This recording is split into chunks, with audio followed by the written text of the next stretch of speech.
I'm Susie Ryder. And I'm Andrea Ryder.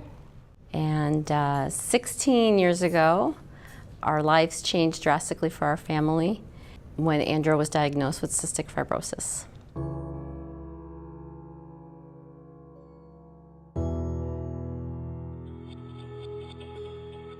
I am the daughter of Susie here, and I have cystic fibrosis, and I'm 21 years old and in undergrad at Iowa State University majoring in geology. So Mom, have you ever heard of cystic fibrosis before I was diagnosed? I actually had heard about cystic fibrosis, but I didn't know what it was. When we knew something was not right with your health, I finally found a doctor to order the right tests to be done.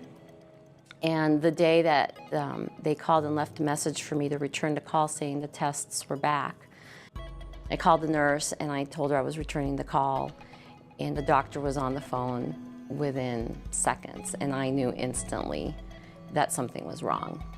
And after begging for a while, he finally conceded and said, "Your daughter has cystic fibrosis." And I vividly remember I wrote it down. I wrote cystic fibrosis on a yellow Post-it note. And he said, "Please call your husband and come see us immediately." And it was your father who said, "Won't that kill her?"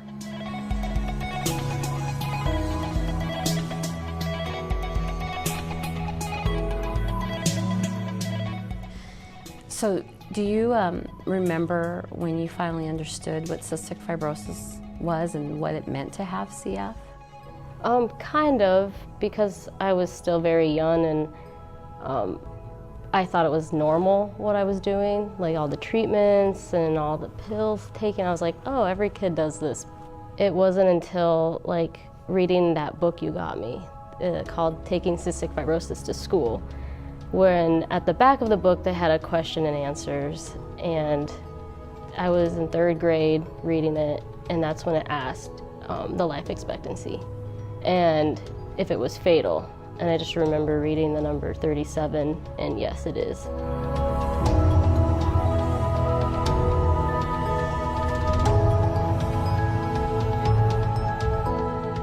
So what's the most challenging part of raising a child with CF? You know, it's such a journey, because for any parent, whether you have a child with a disease or not, you worry instantly the minute you have a child. You don't want them hurting in any possible way. But the biggest challenge is to not focus on that, because you were born in a year where medical advancements are so great in the CF community, in the CF world, through research, that we focused on the CF protocol and making sure that you were compliant and that you stayed on top of all your medical needs.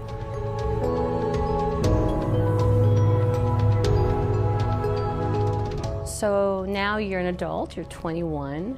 Mm-hmm. What's the most challenging thing for you now as a CF adult? As a CF adult, I'd say it's time management, and college is a struggle. By week, it's just making sure to get homework done, still go to the gym, do the treatments, be able to still maintain my friendships and relationships with people, getting experiences out of college, internships, jobs, scholarships. So it's just balancing everything. I know a lot of people my age that go to college, this is the time where they get sick because they don't have their parents. And I've done it, you know, like a couple times where it's like, I need to do that second treatment, but all my friends are going out. And now that I'm 21, it's like going to the bars, you know, but it's like, I'll do it when I get home, but I get home and I just want to go to bed. And then, you know, then you do feel it. You feel like, oh, my chest is tighter. I didn't do that treatment. Like, and that's when I know right then and there, my mind just goes, you're gonna get sick and you're gonna end up in the hospital.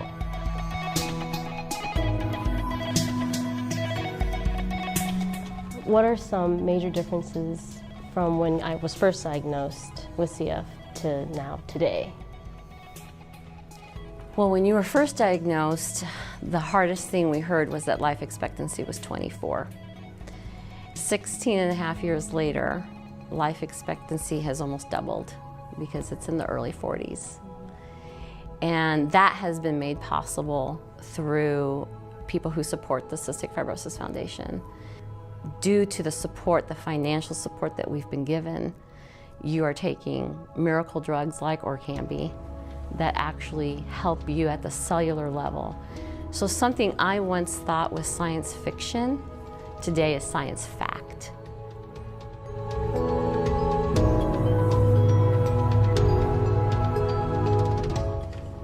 So as a mom, I see things in a certain light, but you as a CFer, what has changed from when you were diagnosed at 4.5 to now when you're 21? Major is the advancement in medicine. I'm taking so many new pills that are making me feel tons better. Like the Orkambi, I don't have a cough anymore. My blood sugars have gone down. It's doing stuff that to make me feel like a normal person.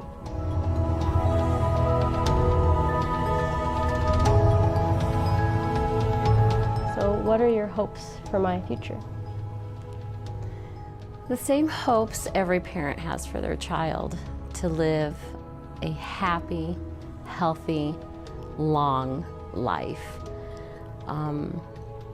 You know, it was a struggle initially. I had hit rock bottom, but because your father's such a rock, he helped lift me up. I really owe a lot to him. I owe a lot to our friends and the CF Foundation and our Iowa chapter. Everybody just supports us and helps guide us. And the advancements that we've seen and what you just said earlier about feeling better or feeling normal, I mean, that gives me hope. It's a word I focused on this year, hope. Hope that you will fulfill your life how you want to, not because CF is demanding or rearing its ugly face and pushing you in a different direction, which it still can do, but we're striving for that not to happen. Hope that you can marry if you want. Hope that you become a parent if you want. Hope that I become a grandmother. I was just gonna say that. I don't just wish it, I actually feel it today. And that's been made possible because of our supporters. So what are your hopes for your future? What do you see in store? And just kind of like what most people, hope for, a job, a family, a house, a nice car, vacations, like all those things that you can do just like any normal person. I do, with all the new medications, it gives me more hope that we're closer to a cure. I also feel hope for people supporting too. I just have more hope for the foundation and for our Andrews Angels and just all around anyone who knows what CF is. What did you say? I wish that 37, now that's 41, but I wish that 37 was just a number and not a life expectancy.